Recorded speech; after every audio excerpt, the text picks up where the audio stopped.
Hey everyone, Rob here, and we have updates on the earthquake and potential eruption going on in Grindavik in Iceland. Today is November 16th, and I just wanted to go over some of the latest news.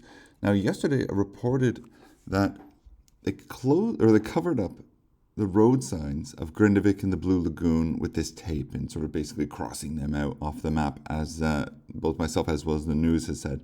Now, there was a member of the search and rescue who decided to go on and remove this tape. A little bit controversial because the road administration and civil protection said, hey, there's a reason that we did this. It's not off of the map, but they don't want tourists to try and go down the roads. Now, it's kind of a strange, conflicting story because on one hand, you get why you don't want people to turn down the road, but on the other hand, there's police there day and night in front of the road, so you can't go down. So, the people of Grindavik just sort of felt that they were already, their whole town was already being sort of crossed off the list a little bit early. So this guy from the search and rescue went and took off the signs. A little bit controversial. Who knows if these are going to come back. Other news, 1,900 earthquakes since midnight. And if we look at the intensity, they've all been pretty low in terms of the magnitude. What we're seeing is the frequency is still there, but magnitude is diminishing. So I think most of them are around 2.0, if that. So we can take a look at the map here. It's like, internet's a little bit slow today. We could take a look at the map. Here it is. And we see here one green star, and that signifies a magnitude of 3 or greater. And then, of course, we have just a lot of little dots. And we look down a little bit at this graph at the bottom, and we can see that previously they've been a little bit higher, as well as there's been more clustered together. So we're seeing just a sort of shift in the amount of earthquakes as well as the intensity. So I guess I'm not sure if that's good news or if it's, again, building up strength before going strong.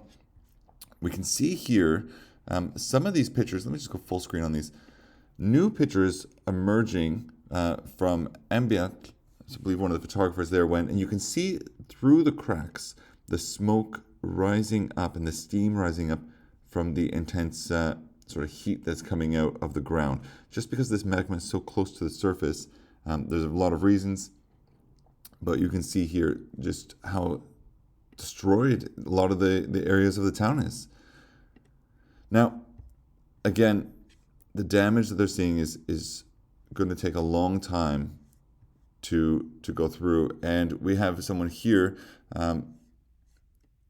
Basically, they've been going around asking all of these people from Grindavik what they think of all of this, and everyone that's been interviewed is saying that this damage that they're seeing they've never seen such extensive damage from earthquakes in Iceland until now, which is quite intense.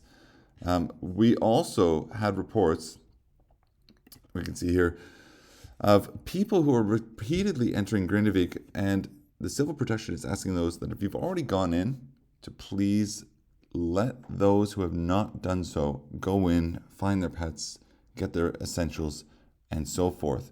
We also have, if you could see here, the electricity in half of the town of Grindavik has gone out just for unknown reasons, but most likely reasons due to the earthquakes and seismic activity has sort of disrupted the power in about half of the city of Grindavik. Now, people are wondering, why leave the power on in an empty, deserted town anyway? And one of the main reasons is, should people be going in, then they want to be able to have light so the emergency team can go in and save them. People are not supposed to be into the town, but of course people are sneaking in, and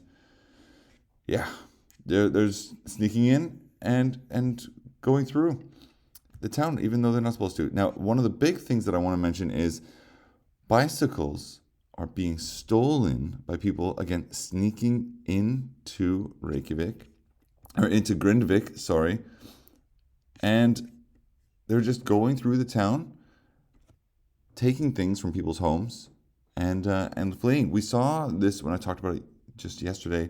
A reporter tried to go into a home without permission, was looking around for a key. We can see here, the door cam caught all of this. And now we're seeing these door cams. And we can see on the Facebook picture here. Let's see if we can get this a little bit bigger. It's a little bit hard to see, but yeah, we can't really go bigger here. We can see here people stealing bicycles from someone's home. And you can see down here, video was taken at 4:47 in the night. And then again, 20 minutes later when the bikes were returned. Now, these people had to flee their home in a hurry, and I wouldn't be surprised if some homes were, unlocked and there's valuables still in there.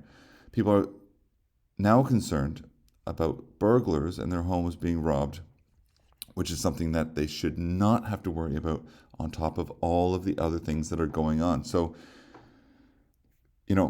number one, please don't sneak into Grindavik. Not only is it dangerous, but you're putting a lot of extra work on the search and rescue and the police. If they know someone's in there, they're going to go find you. And second of all, just don't go and break into people's houses when they're in this sort of state emergency and they've had to leave everything behind. Anyway, I think that's all the breaking news for now. They've started on the fortifications around the Blue Lagoon and the power plant. They're working day and night on that. And it seems like the possibility of an eruption is decreasing somewhat, according to some of the volcanologists in an interview with the news. But we will definitely see over the next days whether that actually comes true. So thanks so much for watching. But until something else comes, I'm always going to keep you up to date.